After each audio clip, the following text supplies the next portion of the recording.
There was a time when stealing a car was as simple as jamming a screwdriver into the ignition or hot wiring two cables under the dashboard.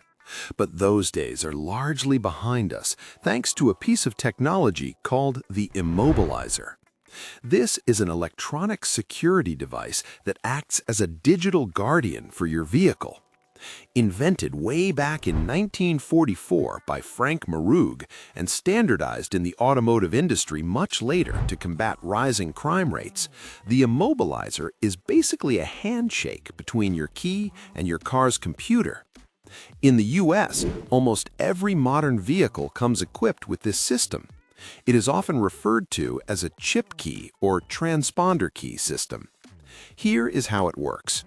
Inside the plastic head of your ignition key, or within your key fob, there is a tiny RFID chip. This chip holds a unique digital code that matches a code stored in your car's engine control unit, or ECU. When you insert the key into the ignition or push the start button, the car sends out a radio signal to the key. If the key responds with the correct code, the immobilizer disables itself, allowing the fuel and ignition systems to fire up the engine. However, if a thief tries to turn the ignition with a copy of the key that does not have the chip, or tries to hotwire the car, the computer realizes the code is missing. It immediately cuts off the fuel supply or disables the starter motor. The engine might crank over, or it might not do anything at all, but it definitely will not run.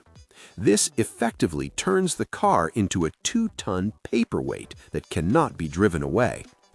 While the system is incredibly effective at stopping theft, it can sometimes be a headache for the owner if it malfunctions due to a dead key battery, liquid damage, or simple wear and tear.